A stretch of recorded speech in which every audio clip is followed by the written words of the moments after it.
guys, good morning. Ngayon guys, magagawa tayo ng barmos. Ramadan Kareem sa lahat ng mga Muslim friends ko guys. Magagawa tayo guys ng specialty dito sa bahay namin ay barmos. Ito guys yung aking flour. 6 cups of flour to guys. Tapos cooking oil 2 tablespoon at kayo na magtansya guys sa tubig. Yun lang yung aking hinahalo. Tapos salt para sa ating flour sa ating barmos. Mas maganda guys kasi may machine ako madali manipis guys. Ito na guys. Yan. So, meron ako ditong cutter guys. Ito yung cutter ko guys para same size sila. So, ito yun yung ground beef ko guys. Nilagyan ko ng 1 kilong sibuyas, 1 kilong ground beef din. Tapos salt and pepper lang siya guys. Tapos iprito natin to siya pataog mamaya. Mag-cut tayo guys. Ganito lang siya kanipis guys. So ito yung guys, lagyan natin 1 tablespoon lang na ground meat.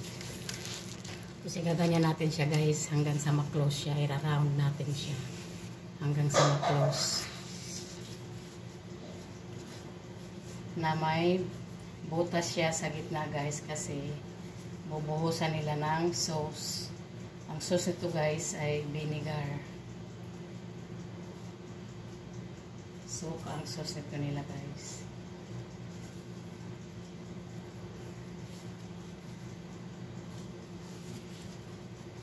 Ganito na siya guys. Tapos, pag iprito natin guys, pataob.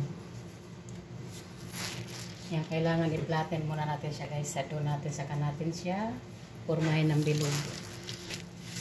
Ito na siya guys. Yung ating barmos. Mag-fry na tayo ng ating barmos. Ayan, mainit na yung ating mantika guys. Ilagay na natin yung ating barmos. Ayan, pataob siya guys. Babalik na rin na natin yan mamaya. Ito.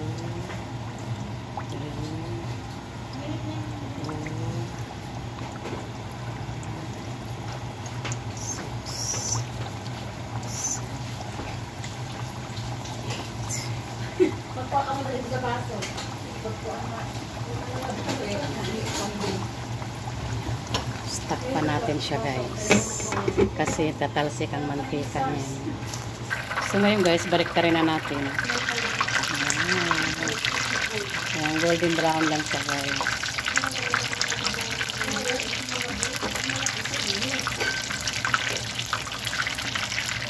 Ayan, antayin natin siya maluto yung kabilang side. So yan guys, luto na. Haunin na natin siya guys. Taob lang na natin ganyan para maano yung mantika niya guys, pataob. Kailangan nakataob siya guys. Yan. Beautiful barmos. Ito yung specialty ng bahay namin guys, barmos. So yan na guys, luto na. Ang partner nito guys, suka. Ilagay mo dyan sa gitna. Yan na yung ating barmos. Yeah, specialty ng aming bahay. Yan. Hindi pwede wala yung barmos tuwing Ramadan at maghahanapan mga bata. Barmos, specialty ng aming bahay. Vinegar ang kapartner nito guys. Ilagay mo dyan sa butas. Yan. So, ready na guys yung aming barmos. Ang galing-galing ng aming barmos. Ito si Gracia. Hindi na mapigil sa kain, tataba ka talaga dito.